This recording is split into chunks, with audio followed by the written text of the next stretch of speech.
866-801-8255. I'm giving out the number because a woman just walked into the studio, and I want to properly introduce her. I want to take my scarf off my head because I want to make sure that I'm properly, looking my best, because she's a style maven. She gonna read me for filth off the air. Never. I already know. Never. I forgot. I didn't bring out my best outfit because I was running late today. Bevy Smith. I just put anything on. I forgot who was in the studio today. I should have known better. But let me welcome to the show. And this is a woman I have watched from afar for a while, and now our paths have crossed just about every day. Yeah, every day. So let me welcome her formally to the show. The wonderful, the fabulous, the illustrious Bevy Smith. Hello. All right. You got to do right. I know you don't want to mess up your hair, but if you want to hear something, then you got to hear the applause. There you go. All right. Okay. The volume is kind of bad. Okay. The volume is over there. All right. Maybe we don't need it. I don't know what the hell. Okay. We'll figure it out. You know the equipment here is, we bring our own. Because we don't mess around with their equipment. SiriusXM. But we have the fancy ones in the why you gotta brag about y'all nice studio? We sitting. It's so nice and clean, and roomy.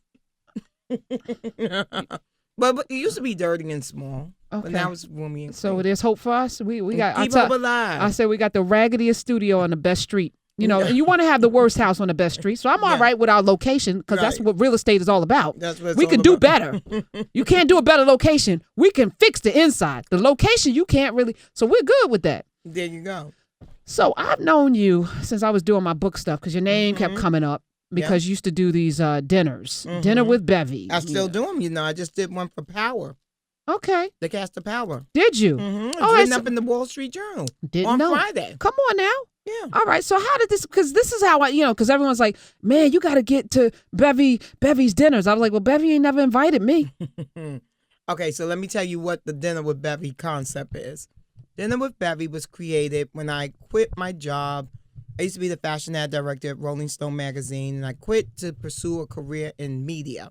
And wait, so you're working at Rolling Stone, which is a pretty big magazine. Yeah, that's a pretty darn big magazine. Big magazine. You're the editor. I'm the fashion advertising director, senior fashion advertising. So did you go to school for advertising? Yeah. Okay. I went to high school and to college for that. Wait, so what high school was? Norman Thomas used to be a marketing high school. Really? Yeah. Okay. All right. Yep. And, I always knew I loved advertising and marketing. Even as a kid, like I would watch Bewitched and Darren Stevens. You love Darren. Which Darren did you like? The new Darren or the old Darren? Because they switched Darrens. They switched Darrens. Yeah, the new Darren. You like the new Darren? Yeah. He had a bigger head. All right, but go ahead. I like the new Darren. And that's why I have an affinity towards Mad Men and all that kind of stuff. I just always have loved copy, and I've always just loved the business of branding and imagery and all that kind of stuff. So I knew that that's what I wanted to do. And so I went to school and all that kind of stuff. And I was a vice president media director in the advertising agency that handled luxury fashion for many years. I did that for 10 years. So let's pause. Black woman. Back because we had the fabulous, wonderful, illustrious Carol Williams on the show. And it was an honor, because this is, you talk about Mad Men and Don Draper. Well, Carol Williams gave us, some stuff that still to this day, that Pillsbury Doughboy and all that, she was instrumental as a black woman, but she also talked about how she was the first person to put a black woman in a commercial. Carol Williams did that, right? Wow. So there was not a lot of us, moving the needle in advertising. So how'd you break in? Not back then, certainly not when Carol was doing it. And when I was doing it, it wasn't many people and general market luxury. Right, because hip-hop is coming at this point, right? Hip-hop is... No, not when I first started, because I'm 49, so I started my career when I was 18 years old. So this is before hip-hop became a money-making factor. It was just still something that we just enjoyed, and it wasn't about money. So there's no FUBU. There was no Sean John. There was no Carl Kanai, Cross Colors. No, none of that. Okay. No, that wasn't even a part of the equation. So my career was really based on brands like Vidal Sassoon, Vanity Fair magazine, the New York Times magazine, Shiseido Cosmetics, Bottega Veneta, brands like that. Okay. So luxury. Real luxury. Yeah. Okay. And so I excelled at that. I did that for 10 years. And then I quit my job. I didn't know what I wanted to do. So you just went in. So you got it one day, because we talk about this all the time. We have many listeners that, my whole thing is follow your passion. Follow your passion. I teach this to my students. No matter what you go to school for, if you're not doing something every day that you are happy about getting up to do, you're not going to be successful at it. You need to find the thing that you love to do and then make money doing it. So did you get up one day and decide that you were going to quit, or did you have a plan, like a 1-year plan where you saved X amount of dollars, or was it an impulsive? I'm going to just this day. It wasn't impulsive. It was a combo deal. I didn't have a lot of money saved per se, because at that time I was like 28, 29 when I quit.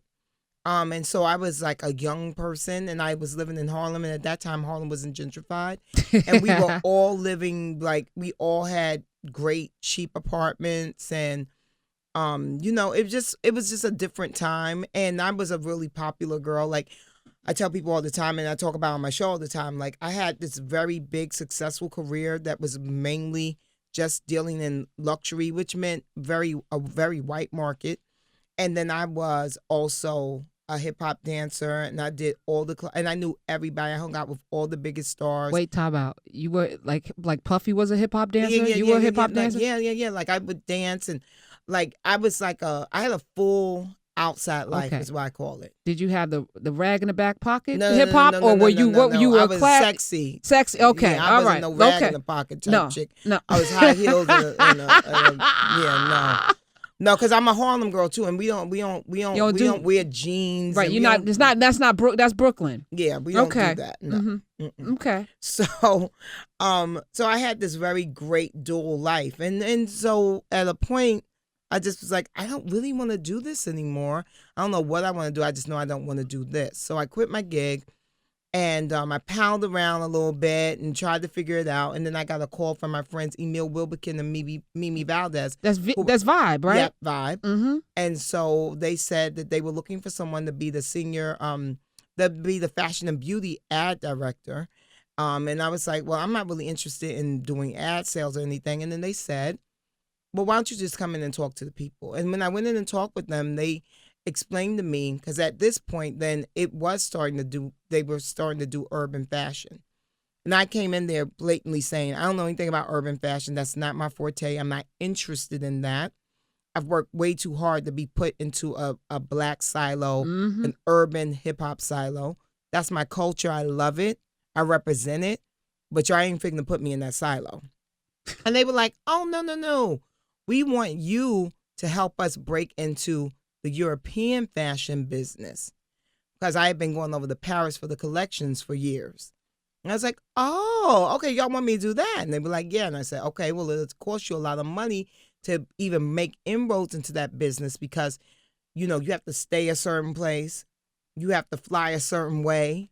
There's lots of things to come talk into about that, because, I remember when I first started doing books with people, and I'm frugal. I come from a home, my dad, he's one of 8, grew up in Newark, very poor. So he ingrained in me certain things, so my car's paid for, my condo's paid, like I had to have certain things. So I'm driving a Wrangler that I paid for because I wanted, the top down, convertible feel without, but it was a raggedy, it wasn't raggedy, it was new. But a friend of mine said, you can't be rolling with these celebrities pulling up in a Wrangler. So I went and got, this is a true story. I went and got a used E320, I never forget. Yeah. That I was paying $400 a month for, because I was like, I'm not paying a lot of money for I don't give a damn what kind of symbols on it, emblem on it. And I remember I did a book with Wendy Williams. The next day on the radio, she said, yeah, she pulls up in this big body Benz. And I'm listening in my car. I was like, wow. Now, if I showed up in a Wrangler, I'd have gotten dragged for filth, right? Yeah. So there's a thing with black folk in particular, and maybe white people have the same thing. I don't know. I'm not in the white community, but to have to live up to what people... No, that's the American way. It's American? It's not a white thing or a black thing. It's not a white and black thing? No, because if it was just a black thing when the housing bubble happened in 2008, white people would still have their homes as well. They don't still have their homes because everyone was living above their means, because that's the American way. Debt is as American as apple pie. Debt is American. Okay? Like you're debt free. I actually am very debt free, except for the IRS. So they're the only people I owe. But I don't carry credit card debt. I don't. Yeah. You know what I mean? It's a trap. It's a trap. It's a trap. And then whenever they are going to a store and they try and get me, I'm like, oh, that's a setup right there. I'm not doing that. Right. I'm still getting my discount though. Yeah, I'm still getting my discount, but yeah, I'm not. I don't have to sign up for your card to get it. Where's the manager? Yeah, I don't need 32% interest rate. But so for me, I was like, okay, if you guys want me to go overseas and really kind of crack the code, I said, I require all these things, and again, it's not even. It wasn't a black thing because. So tell me how you travel to look like, because what's the look like? So what's the goal? It's not to look like. You have to be in the room to get deals done. Okay. So I broke Bloomingdale's as a client because I met the GM in the business class lounge at the airport. But if I'm flying coach, I'm not in the lounge. You see what I'm saying? Got it. So I broke numerous accounts because I used to stay at the Principe de Savoia, which was the Principe de Savoia, which is the hotel in Milan. And if you stay there, everyone's staying there, and then everyone goes to the bar. We're all drinking. We're connecting. You all of a sudden have friends. The collections are 7 days in Milan. Then you go to Paris for another 5 days. Everyone stays at, the Hotel Coast or at the Parc Vendôme, and then you're seeing everyone in the same places. But if you're at the Holiday Inn down the block, trying to save money, you're not included in those conversations. Got it. You're not having those shared experiences. So a lot of times when people, and you know what, I'm so glad that you have me on, Karen, because your audience is black, and my audience is very mixed over at Radio Andy. But one of the things I want to say, my audience is very mixed too. Okay, very mixed. But because I know that you say a lot of black things. Because I think white people need to understand, because we're all in this boat together. Yes. No, definitely. Well, to anyone out there that's listening, a lot of times if you're not in the room, it doesn't matter what color you are. If you're not in the room, you're not privy to things. And most business is a clique. It's personal. I had to learn this because I'm not very social, right? So it's the golf courses, which is why people join the clubs. They don't join the clubs because they want to join the clubs and spend all that money. They join the clubs because that's where deals are made, right? On the golf courses. Yeah. You're absolutely right. And it takes a minute because there is a cost attached to that. That's right. But the benefit, but you have to do it with purpose, and you have to understand where the moves are made. You can't just do them randomly. Yeah. You can't just spend money and fly first class randomly. There has to be a purpose. Was on them. That wasn't on me. Right. I knew you weren't going to pay for that, right? No, that was a corporation doing that. I just told them how much it was going to cost them to do it, right? That was the cost of entering the business that they wanted to be into. And then, of course, it panned out because Vibe became the only urban music magazine, the only urban magazine to ever have brands like Gucci and Prada and Dior and Giorgio Armani and all those Dolce & Gabbana in those pages. And that was based on the investment that they made in me and the work that I did overseas. Amazing. See, I didn't know that. Yeah, and I'm glad glad to have you on too, because when people watch Fashion Queen, Queens on Bravo, and they see you in various different, because you've hosted a bunch of stuff. Well, now I have a new show with Wendy that just aired last night called Wendy Style Squad. Where? Where? Yeah. Where is it? It airs on BET. Okay. And that just started airing, and then I also am a part of Wendy Style Squad on her actual show, which is the syndicated show. Got it. So that airs all over internationally and everything. But I'm a part of Wendy Style Squad. And, I love doing fashion commentary, but the real meat of the matter is that that's just my background. And people know me for that, for TV, because that's how I broke into TV. But I'm vastly more interested in talking to people versus talking about people. Yeah. Well, talking about people will get you famous. I don't struggle with that at all, even though I do have my moments where I play the dozens all the time in my head, so people got to be careful. You can't come for me any old kind of way. Right. But, within that, I recognize to edify people, to speak life into people is so much more empowering So is, there's a tightrope that a lot of people walk in that space, between, talking about people, dragging them down, Right. and Yeah, talking yeah. talking life into people. But I'm so fascinated by you, not because of that stuff, but because you parlayed your passion into something that now is a brand that, instead of making brands for other people, you've made yourself a brand. And I want to get back to dinners with Bevy for a second, because, I remember hearing about them. Yeah. And so you quit your job, you're chilling around, you get the Vibe thing. When did the dinners start? So then, no, there's so much more. So then I went to Vibe, and I really did an amazing job at Vibe for 5.5 years. And then I got a call from Rolling Stone, and they said, we see what you've been able to do for an urban music magazine. We're the largest music magazine in the world, and we have far more resources. So we were wondering if you would come over and help us build our fashion business. How did you know where to go in Paris and Milan? How did who Well, I had taught an you? A girl from amazing Harlem, mentor. Yes. right? A girl from Harlem, because that's my biggest thing. Is I teach at Hunter College, and a lot of urban kids at the school, and a lot of kids I taught in Harlem for 3 years. High school kids, they never leave their block. Their 10 block. I had amazing parents. So my parents let us know from day one that Harlem is a part of Manhattan. Manhattan is the epicenter of the world. So it's all right here for us. So I grew up knowing it was all right here for me. Like, I'm never shocked. I was never shocked when I actually wound up in the corner office. I was never shocked. I knew that was who I was and where I was going.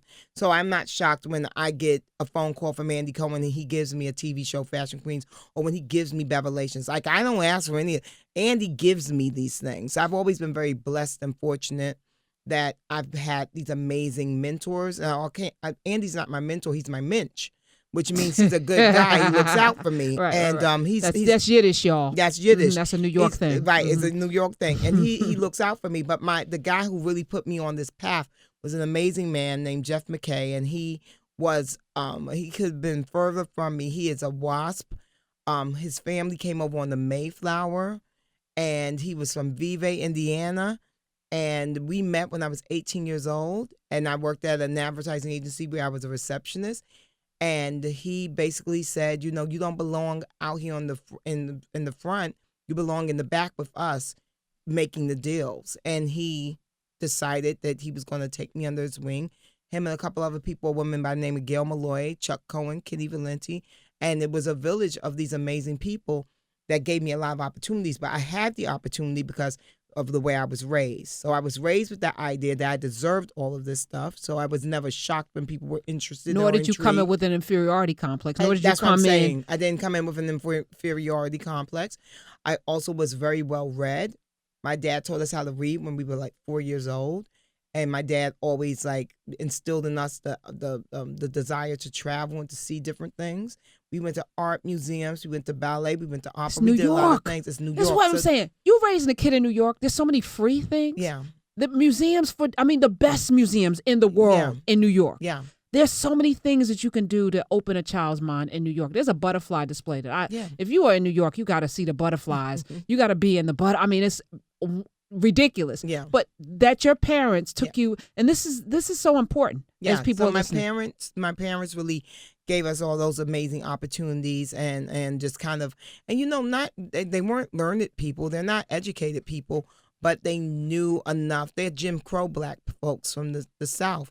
And they knew what it looked like to not have opportunity. Yeah, exactly. So they just gave us all these opportunities. And my dad was a steel mill foreman, and so we were middle class in the middle of the hood. So we, kind of juggled that kind of, that tightrope. That's why I like the film Dope, because I was like, I was a nerd in the hood. You know what I mean? So I really connected to that. But Dinner with Bevy came about because when I went to Rolling Stone, I knew it was only for a very finite amount of time. I knew that I didn't want to do ad sales anymore. I knew that I wanted to go into media because people had been telling me that I should do TV. And then Vibe gave me an opportunity to do TV, and I was actually really good. My first TV gig ever was hosting the red carpet for the Vibe Awards on UPN 9. I remember that. So that was the first, no one gets that. You don't decide, you don't get picked out of an ad sales background to do TV, and you certainly don't get to do it on a national platform like that. But I did. Why? born under a lucky star, blessed, favored. Did you ask? I mean, would you? No, I didn't ask. You didn't. You didn't ask. I was minding my business. Minding your business. Making my coins. Making your coins. I love that. I love because you do talk about your coins. I am. You be making some coins. I'm obsessed Talk with to my me coins. about that. Yeah, there you go. Huh? No, because here's the thing. It's not even about. The money is not for the stuff. Like people look at me and they think it's the stuff. It's not the stuff. Don't look at the bag. It's not the stuff. Givenchy. Am I saying that properly? Yes, Givenchy. Okay. But it's not the stuff that really motivates me. It is really the freedom that having financial stability gives you. 1, 2, pay me what you owe me. Don't act like you forgot, in the words of Rihanna. You know what I'm saying? Bitch better have my money. Yeah, no, but really though. And I find that a lot of times women will undersell themselves and they will take whatever is given to them. I have no problem in asking people for my money. Where's my money? I'm about to have a conversation. Look at you. I'm looking at you. No, really. You like, ooh, yeah. I see it. And I'm about to have a conversation in a few minutes with my lovely friends over at Radio Andy because they want me to do some work while I'm going to be on vacation. We have to figure that out. Right. How much you going to pay me? It's not a favor. That can't just be a homie like, right. yeah. Right. Yeah, I'll just do that, throw that on top of that, because that's what we do. That can't happen. Right. I'm not that woman. But as a result of you being this woman, people respect you and you get your coin. You get your coin. I get my coin. Right, because you demand your coin. I demand my coin. And that because I'm worth my coin. You're worth it. Because what I'm going to do, as I always tell people, I under promise and over deliver. No, I over. No, you over promise. No, you under promise and over deliver. You're absolutely right. I was just thinking about a contractor today who actually did the same thing, which is so rare. Yeah. When you get a contractor that, you pay them to do something and they showed up early, finished the job, and then did more than what you asked. I've never seen that before. So this guy, I'm like, I took him to 4 other properties. I'm like, you're gonna do this, and now I'm working like his name is Kizzy or something. Like, I can't wait. I love him now. But this is so that's what that's kind of like what I do, and so I know I'm worth every bit of coin that they pay me. Like I said, I appreciate that Andy gives me great opportunities, but I learned a long time ago that people can only give you great opportunities if you're worthy of them. He wouldn't keep giving me great opportunities if I wasn't showing up and doing the damn thing. So you only continue to you can get an opportunity one time and you muck it up and then there's the breaks. But if you consistently show up and show out, you will continually get good opportunities and get breaks and you haven't made in the shade, and that's where I'm at now. I'm sitting pretty in the shade. You are with your coins, with my opportunities, and that's really more of the bigger part of the story. It's the opportunities, and then what I was going to say about the coins is not about the stuff. It's about the stuff. The money affords you the ability to do things for others. So, like last week I hosted not 1 but 2 charity events. I'm able to do that because if you broke, you can't even I can't talk to you about coming up in there and doing no speaking for no kids and everything. I don't even have no money. I don't even know how I'm gonna pay my rent. But if you have your thing together, then you can give to others. Yes, you can be a when you're blessed, you need to be a blessing to others. So that's how I use my money. I'm a blessing to others. I'm a blessing to my family. I'm the primary caregiver of my elderly parents. My mom is 88. My dad is 91. God bless. They want for nothing. My daddy called me the other day and said he wanted a lazy boy chair and that he would give me $50 a month towards it. And I said, "What did say? Rent a center?" Yeah, he's so cute though. Because he does give me $50 a month. I don't have a job. I don't have a job. Right. So he's like, I'm sure you need the money. And I'm like, oh, Papa, no, don't worry about it. And I'm getting he thinks you don't have a job. Well, I don't have a job. I do not have a job. Oh, you thought I had a job? Yeah, No, ma'am. Okay. These ain't no jobs. What are they? Opportunities. Okay. As she sips her water. Because a job is tell me what a job is, Bevy Smith. You locked in. I'm not locked into none of this. So no one should aspire to have a job. I mean, listen, folks can aspire, but a lot of people don't have the gumption to do this. See, another thing is about Dinner with Bevy. I love it because I only eat what I kill. Talk to me about that. Okay, so I love the fact that none of my money is guaranteed. By the way, everyone listening with a job, your money's not guaranteed either, but you just are delusional and you think it is because you have a job. But they can take your job anytime they want, and then you too will not have guaranteed money. You'll be just like me, but you won't be as well equipped as I am because I understand that. See, I understand the game. So I already know that the way they got it set up right now, and I was just talking about this on my podcast, the way they have it set up right now is a real tragedy. What they're doing right now is they are taking away from everyone. They're taking away your health care, your 401k, your pension, all of it. They are snatching it away from you. And what's going to wind up happening is that we're all going to be a land of independent contractors. And not a lot of people are going to have the wherewithal to withstand it. But what I will say to the Black people that are listening, you come from a culture of independent contractors because it's only been since segregation ended that we've been able to have these corporate jobs. So don't be so reliant on the corporate job. You have to go back to what your grandparents and your great-grandparents did, which was make their own way. See, I make my own way in this world. So when one revenue stream goes, I have another one already lined up. I love that. I talk about it too. One of my students asked me if I was Jamaican because I said, no, I'm Black. This is the Black experience. But it's not even, I don't even think it's a Black experience anymore because we've gotten so lazy. When the housing bubble happened, when the recession happened, Black people lost their minds because they had to take away the Range Rover. They had to move out the McMansion. I'm like, you just got in the McMansion. You already know how to go back. Go back, recalibrate. Figure it out. Rebuild. Dust yourself up. Dust yourself. I never understood why people were devastated. When I quit between that time of Rolling Stone to dinner to Fashion Queens, that was a 10-year span. Wow. Yeah, and for about 10 years. Yeah, and then all the entire time I was doing TV, but I didn't have my own show. Right. It took 10 years from the time I quit with the goal of getting my own show to getting your own show. Get my own 10 years. 10 years. Which is fine. But Dinner with Bevy, you ended up getting that sponsored. That becomes so successful that you had coins coming in. It was always with coins. It was always sponsored. That's how I sustained myself. So when I went broke 3 years into the journey of this liberation that I was chasing, I had to create something, a business model that could sustain me. And that's how I came up with Dinner with Bevy. I had a very lucrative Rolodex of fashion people and a very lucrative Rolodex of music people. And so I decided to put them together. And have dinner. And film it. No. It's not filmed. It's not filmed. So why would somebody fund? So the music labels wanted it because they wanted to be in touch with the magazine editors. Got you. Okay, so it's a big networking. Yes, but I don't call it networking. It's connectivity. Dinner. Connectivity. Okay. Yes, because it's dinner. We don't have last names on the place cards. And it's really a conversation. So when you go to, when the Power Dinner happened and the Wall Street Journal was talking about, and it was the most interesting dinner conversation ever, that's what I want. I want someone like the Wall Street Journal is now aware of a TV show like Power, which is huge within the urban community, but not so much in the general market space. So when I have Wall Street Journal there, New York Times there, New York Magazine, all of these. So that's what I do. Brilliant. I bring the worlds together. Brilliant. That's Bevy, y'all.